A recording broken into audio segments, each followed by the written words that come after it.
So Will and the Raw Pictures team, could you introduce your video and kick this off? Thank you. Hi there guys, thanks very much for having us. Yeah, we're Raw Pictures and we're just going to show you a quick short film that we put together just talking about how young people like ourselves are watching and also creating digital media. Okay, so let's roll the video.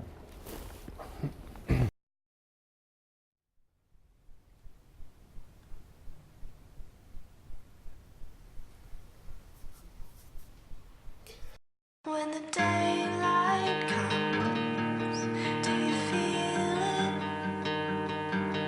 Leave your bag of bones underneath your bed. I think a few years ago there was like this definite difference between what you were seeing on telly and what you were seeing on your computer. But now that so many people have access to DSLRs and like just better camera equipment really, we're almost matching sometimes the quality of what you get on TV, and it's a lot more personal, I think, than something that's broadcasted over the telly. I watch everything online and on a smartphone or my computer or a tablet. I don't watch TV now in the traditional sense, having gone home, sat on the couch, put the TV on. I haven't done that. My computer's always on when I'm at home anyway, and so that's where I get my video from. If I want to keep in touch with my friends, I can get them on there as well. So.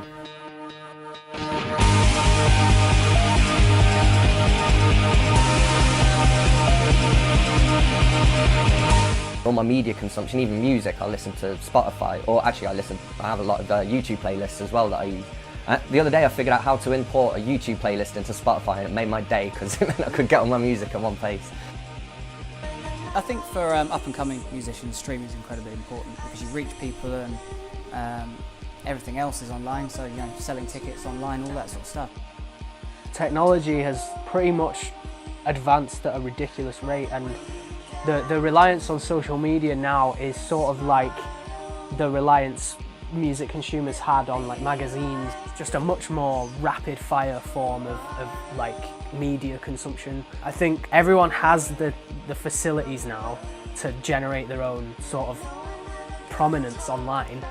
If you want to get a new song, if you want to cover it, you can just go onto YouTube, type in the song, have a listen and create your own version. Or if you want to find the tabs, everything's online. Everything's at your fingertips. Years ago, if I made something with a camcorder, no one's going to see that. I might show it to like my grandma at a birthday party or something, but no one is going to see it. If I make something on YouTube, it can be seen, so it is definitely giving me a voice in that sense. It's just a platform to express and create and experiment in so many different ways.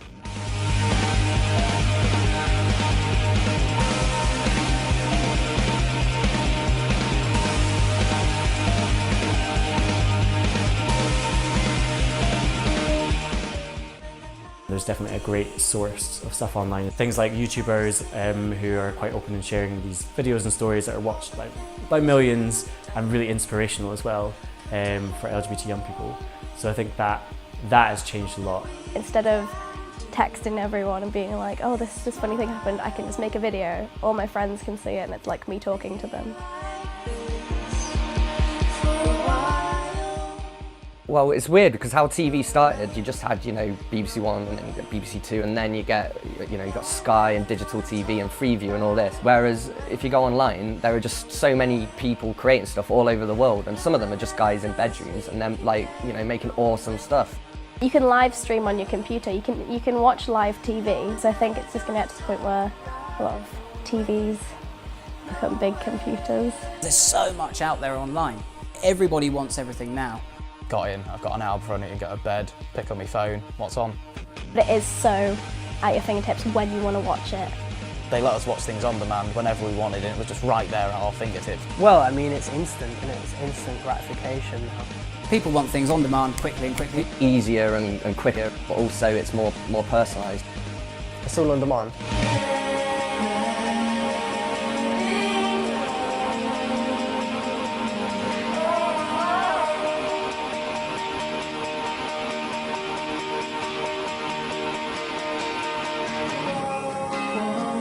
Everyone else is doing it. You can't beat them, join them, right? Hoping that went well.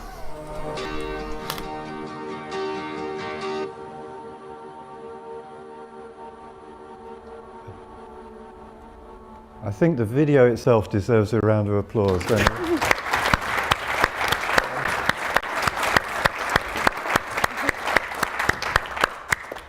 Guys, you've whetted our appetite, so why don't you, from Raw Pictures, tell us what the aspirations are for you as a group and what you want to achieve? For us, we've found that we've spent our whole lives trying to be filmmakers without realising that we were being them.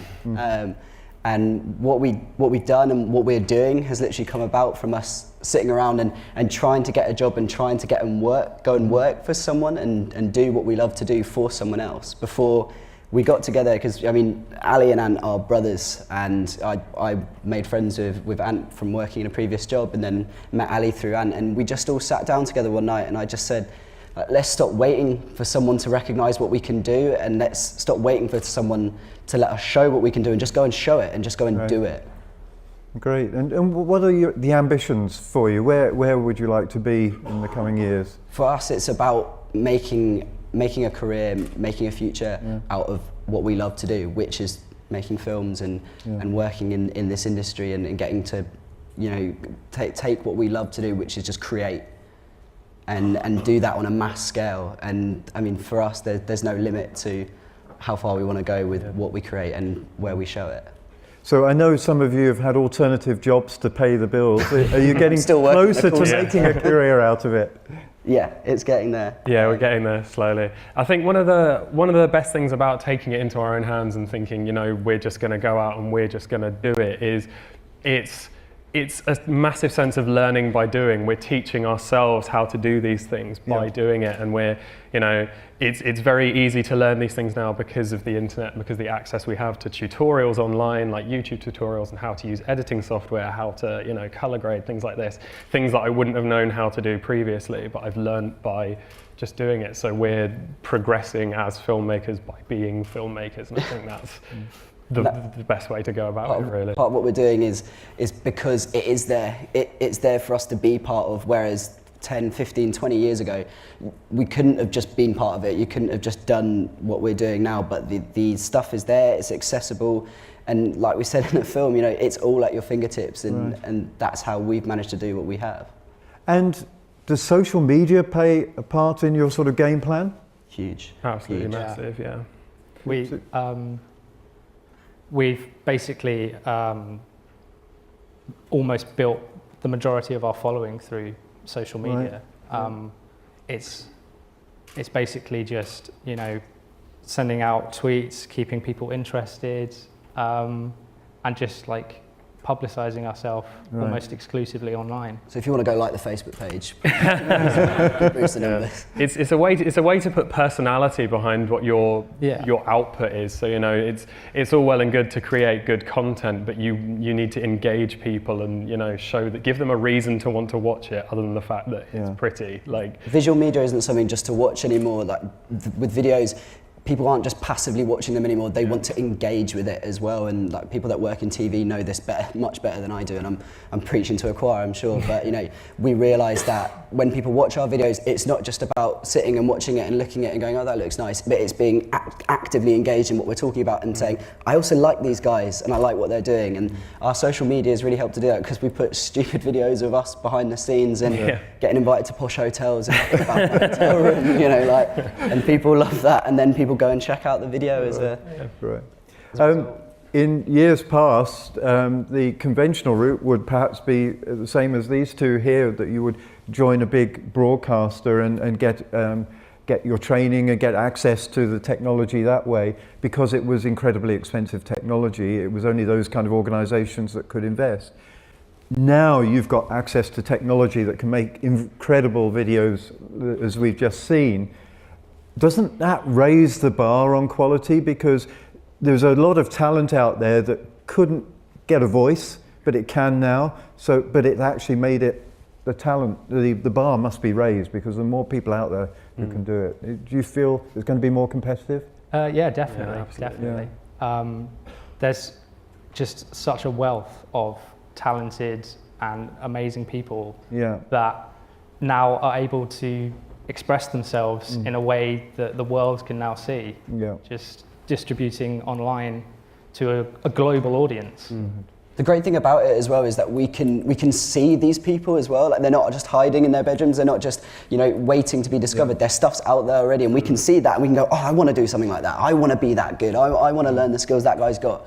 And that's what we've had to try and keep up with to produce it, you know. And I hope you guys like the film, because we worked really hard on it. But, you know, and none of that would have been, we wouldn't have achieved something that we're proud of if we hadn't seen other people doing these amazing things. And not just that, but like Ant said, teaching us to do it. There are videos now where we could just, you know, it's literally as simple as type into the YouTube, how do I colour grade on DaVinci, how do I colour grade on Premiere, and it's there. But I'm very conscious of the fact you can put the gear in someone's hands and you can't create necessarily something like that. There's no replacement for raw talent. Like, you know, there's something that Lou in the video said to us in an interview was, at the end of the day, nothing will replace talent. Like, you can, even with musicians, you can fabricate sounds and beats, and you can give it as much of a studio enhancement as you want.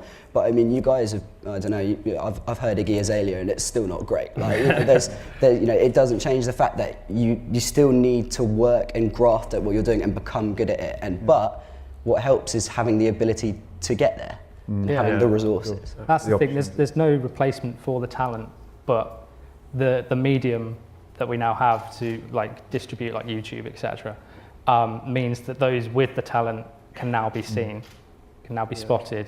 Right, absolutely. So let me change gear a bit, and the two of you saw some of the messages in there. Anna first, do the messages all resonate with you as well? Some of them. First of all, well done. It's a fantastic video. I honestly couldn't make something like that. I felt when I first watched the video that the message in it was very much saying YouTube, YouTube, YouTube, that sort of content's the way forwards. And I disagree. I don't think it's ever going to replace traditional broadcasting. Mike and I were talking yesterday, and we were both saying that actually a lot of what we watch is still linear content. It might be on demand, but I still watch it on my TV. I just record it. I might still watch it normally, sat down, you know, strictly tomorrow or whatever when it goes out. But I think you're completely right that it has opened the doors to people being able to show what they're capable of making and doing. I went to the World Skills Show in Birmingham a couple of weeks ago with work, and we were recruiting people across, well, promoting the schemes that the BBC has on offer for entry-level talent, including the production scheme. And the person who's in charge of that scheme, she was saying to people that actually you need to show us that you are going out there, making those videos, putting them out there, showing us what you can do, showing us that you have that thought process and that you have that eye for it. Yes. And then you can come in and we'll teach you how we do it, sort of thing. So I think it is providing a bit more of a medium for people to be able to showcase themselves, but I don't think it replaces how I watch TV. I'd absolutely agree with that, and I think obviously it's difficult with a 5-minute video to give across, you know, exactly, you know, our entirety of a message, and what you're saying is true. We were saying a lot of that in it.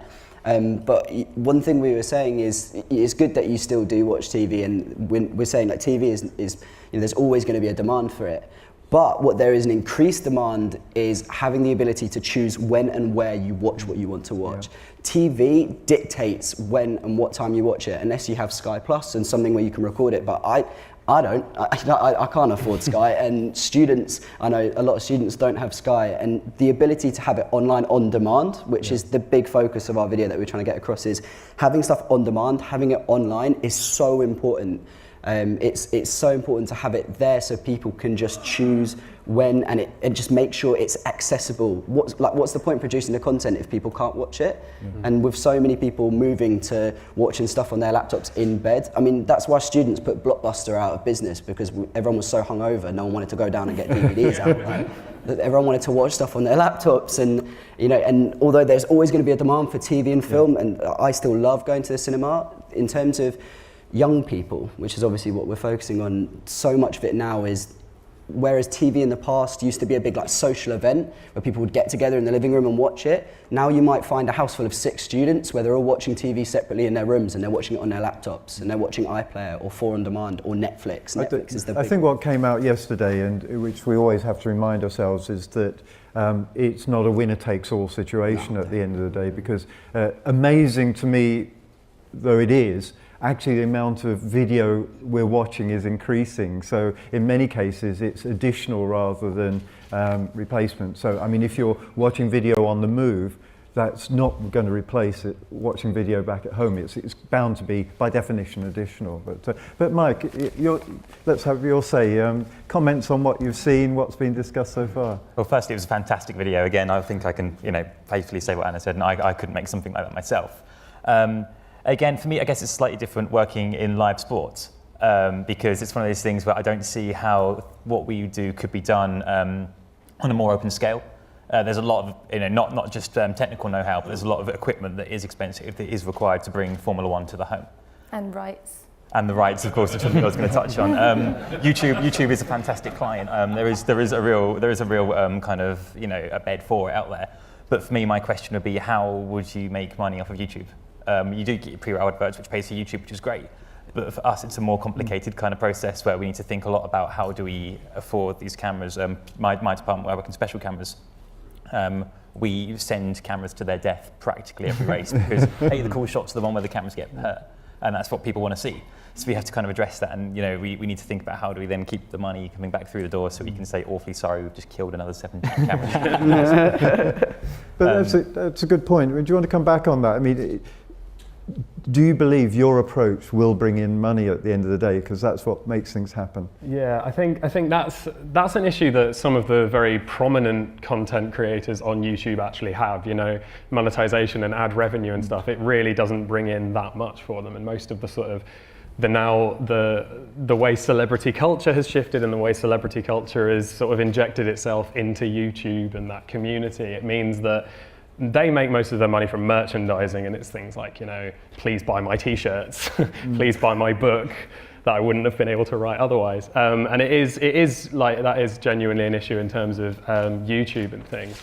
But I think it's more relevant to things like Netflix, actual on-demand television services, because YouTube is very much a niche, and it's I mean, obviously it is growing, but it's a different dynamic. It's a more personal dynamic, and it's not sort of I feel like it needs to be tapped into more, because it's a resource that is slowly growing, but it is in terms of ad revenue and things, obviously there is. And it's the thing is, like, look how many viewers a TV show will get. Like, if you took a TV show and it goes out to a couple million people, but then you look at some YouTube videos that are going out to 50 million people or 100 million people and 150 million views, and then you're getting things that are getting, picking up like 1 million views daily.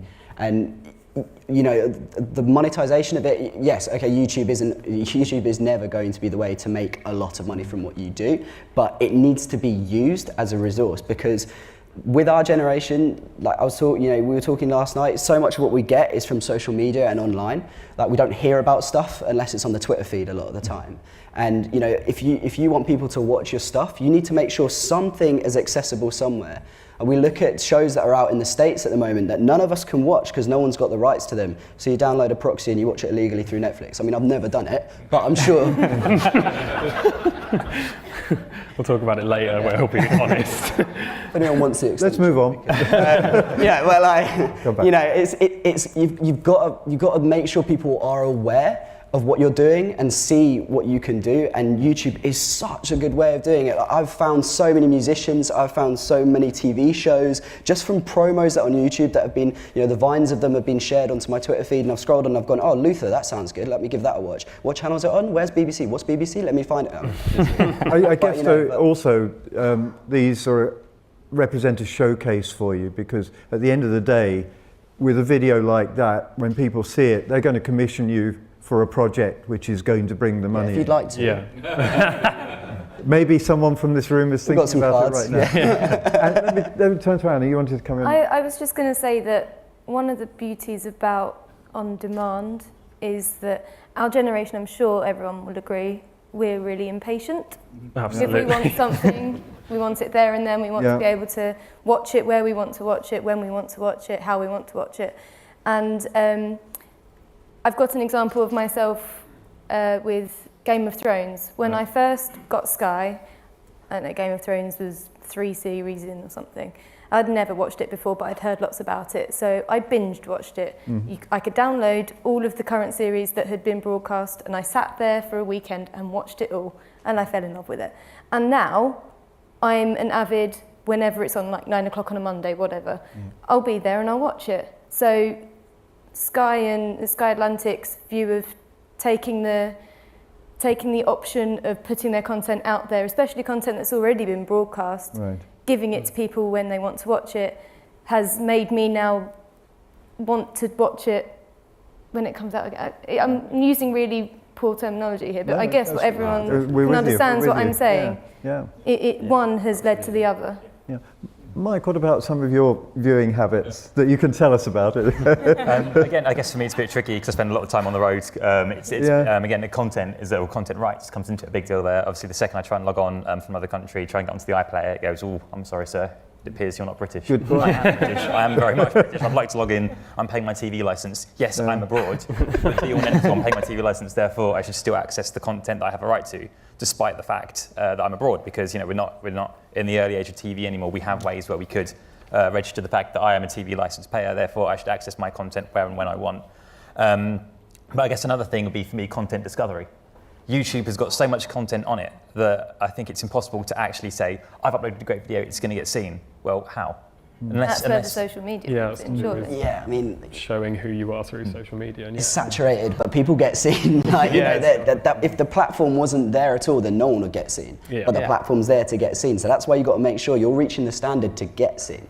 And YouTube's a fickle mistress. You can tick all the boxes, you can do everything right, but you can put it out at the wrong time of the day and no one sees it. And that's the way it'll work. But if you keep plugging away, if you keep making sure you get used to how the culture and the community works, and you do your research. I mean, just with TV listing, it is so similar. And if you make something that is worth seeing and you promote it the right way, getting it online is the best way to get it seen, because you might make it here, no one will pick it up, no one will see it, and then someone in New York picks it up and gives you a phone call, and then that's your life changed forever. Let me change tack a bit, and thanks for that, Will.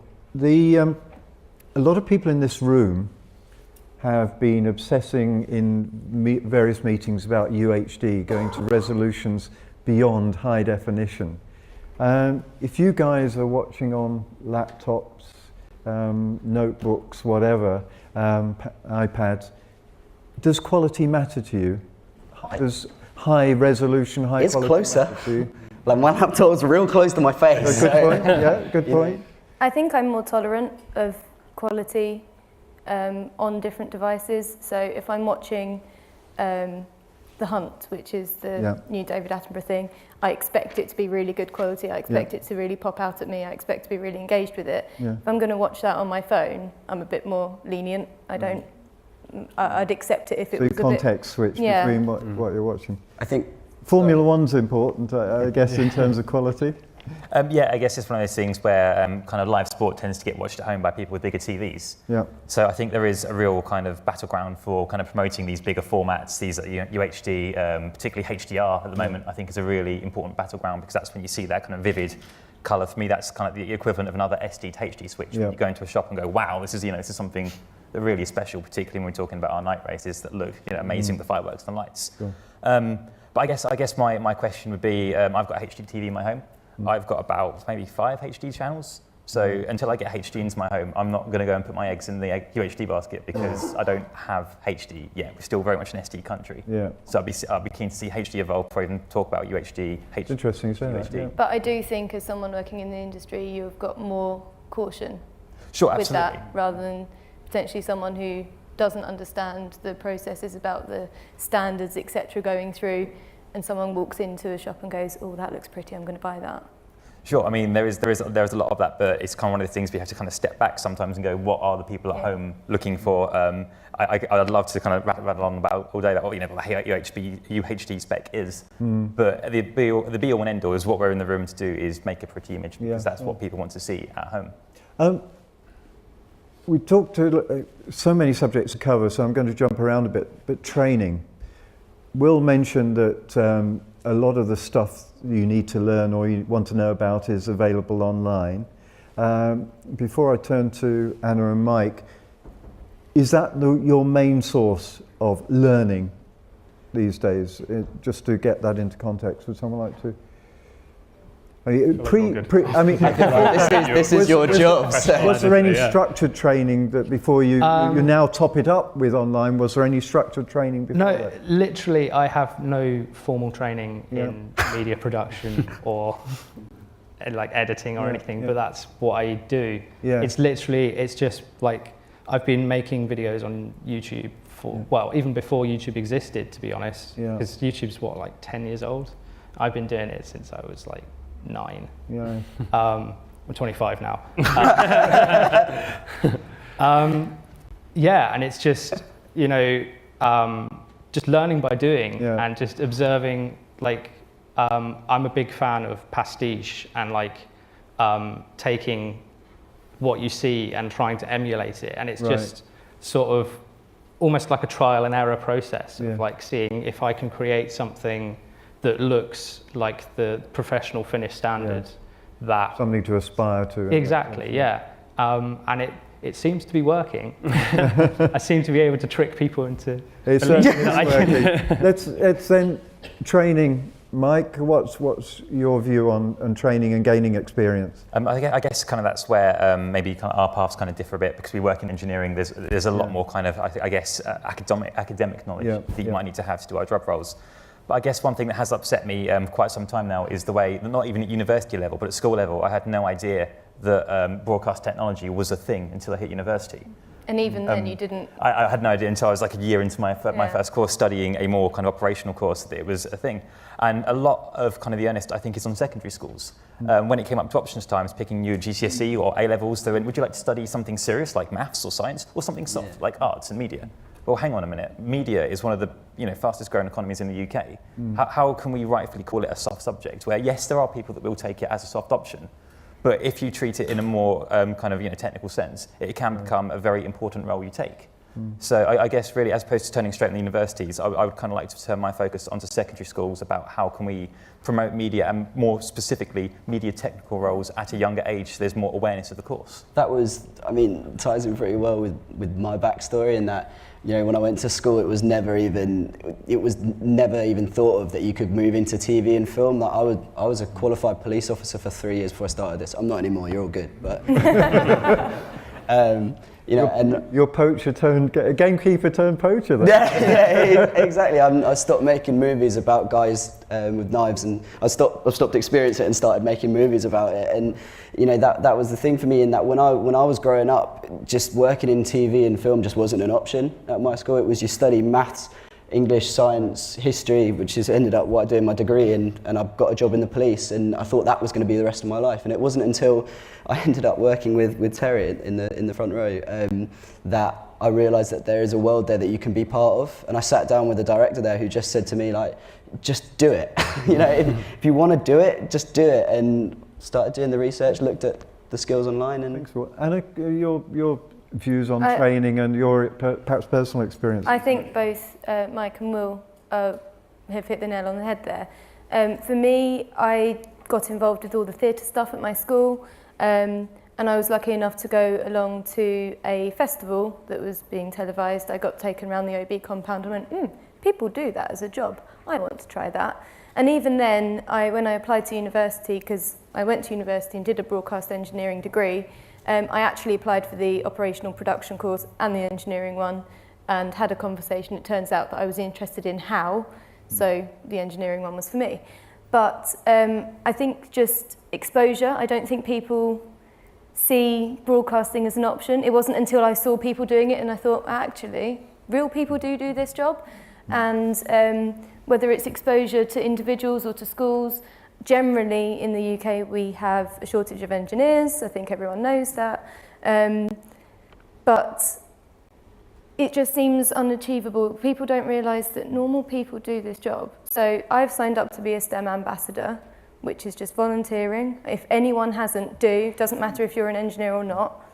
And I've had so much fulfillment from going just to a school one day, having an event like standing on a generic engineering stand and saying, this is what I do, standing in my hoodie and my jeans and trainers, which is how I go to work.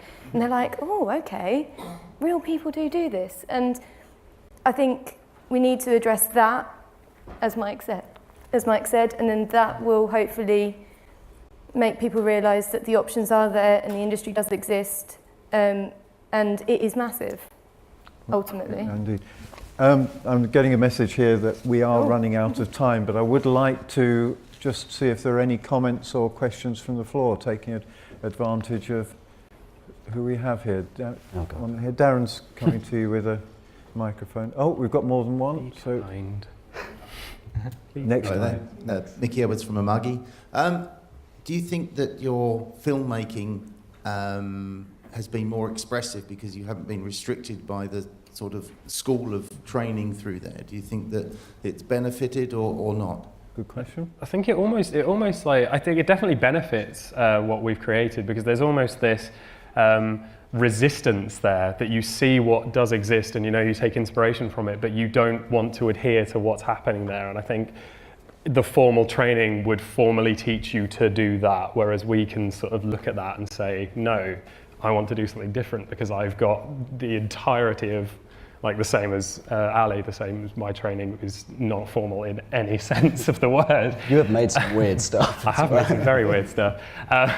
So yeah, exactly, very weird stuff. That's a good way of describing it. It's not the formal, so I think it's definitely beneficial because but you it gives still you get to work there. Against. Like you still, you learn by doing it, and you get there. Exactly. Darren, there's another question just here, or comment. Yeah, Roger Henderson. Just recently joined the IABM Education Foundation. So I find it fascinating, actually, your perspective. Particularly, I think, what you just alluded to towards the end of that, which is that we should be talking to people at schools and colleges. Our focus, I think, in general, has been in the universities. I don't know if you've got any further comment on that, but I think particularly fascinating. I think one thing that will make a big difference is if organisations like you team up with organisations like the IET. Today, this morning, they said actually only something like 9% of engineers in the UK are female. You as a collective, companies as a collective, broadcasters as a collective, you can make more of an impact than a company going, oh, by the way, we've got a scheme, or we'd like to recruit people. If you all shout it at the same time in the same way, with like-minded organisations, like-minded companies, then you can make a difference. And I think that's one way of making, I don't know how that will manifest itself, but please just go and speak to these people as well. Like, I wish someone had come into my school and told me that I could do this, and I hadn't waited until I was 22 to start doing it. Like, I wish someone had just come in when I was 11 and said, look, you can come and work in this industry if you just go and spend the next 10 years of your life making some films, and we'll show you a way you can do it, and we'll teach you and we'll fund you and we'll support you. But that support isn't there at the moment, and if it is, there's not enough of it. I think showing people that as an industry we can be, when we do get people in to train, actually we're very good at training. One of my trainers is over there, and they're incredible at Wood Norton. I think lots of people have probably gone there. But having said what Will said there, having someone say you can come and do it, it's to show that if you have that passion, we can teach you. I think it can be quite scary because it's such a big industry. It seems unreachable that people think, well, I don't have the skills to do it. So just to show that actually, show us you're interested, show that passion, and we can teach it to you, because we can. I just remembered I was trained at Wood Norton. They had valves there when I went. I think they're still there. I'm going to let this go. Are they? I actually missed that. She's probably just as well. Adrian at the back there.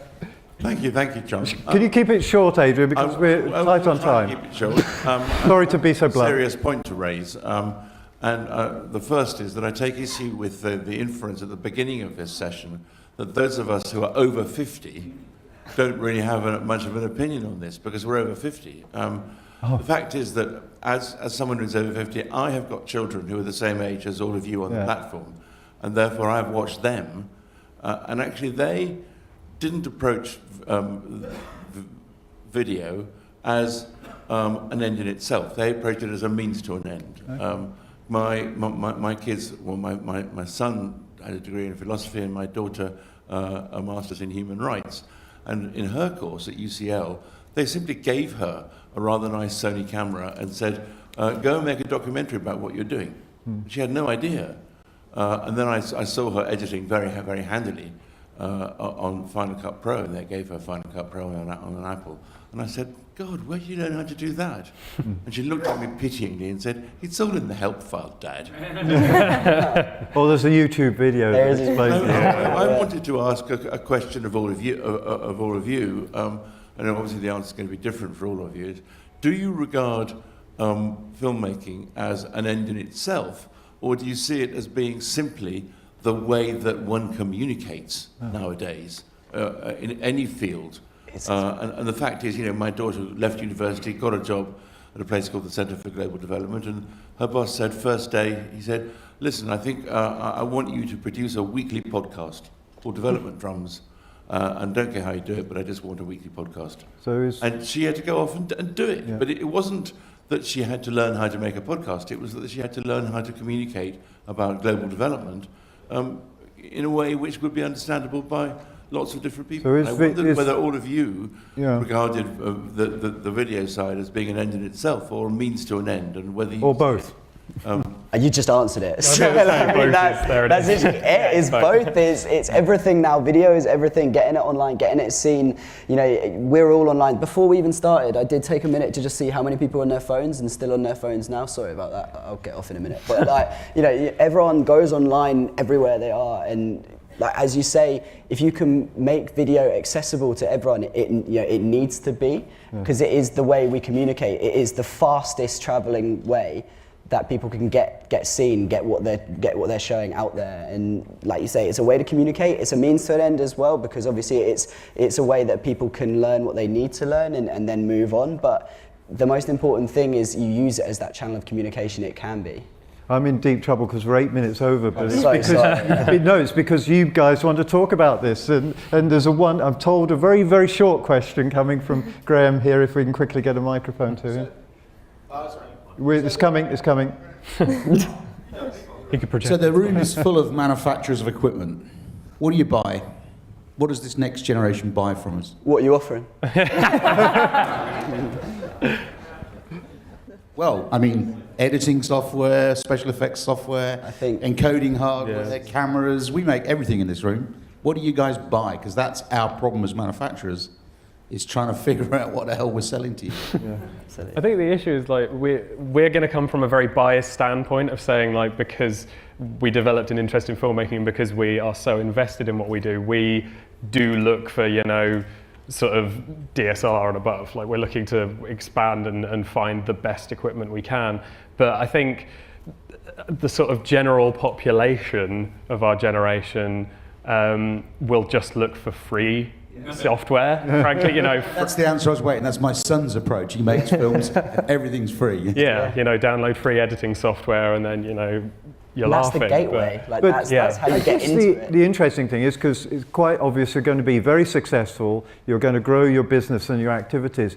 Do you find the kit that you use today does everything you want, or do you aspire to going up to the next level or more expensive kit? I want my laptop to stop crashing when I try and render. That's what I want. So I definitely want to upgrade. And I think actually that's our industry's issue in a nutshell. My question to you then is you can see that we are at the moment making the best of what we can get our hands on, and we feel like it's really important that the industry almost pays attention to the younger people that are growing up, because eventually we will grow up and we're going to be in the bigger jobs, in the bigger industry, producing on the bigger scheme. And if you can make technology available to younger people, so you're never going to be able to sell broadcast cameras for a couple £100, but if you can make keep the standard and keep the quality and reduce the costs for younger people, or put it on a smaller scale, people will buy it, because that's exactly what's happening with us. I'd love to stop. I'm going to have to close by saying that we've got to hope that the lower price products and services there are more people buying them. So it's lower value but higher quantities, which hopefully still adds up to a useful business at the end of the day.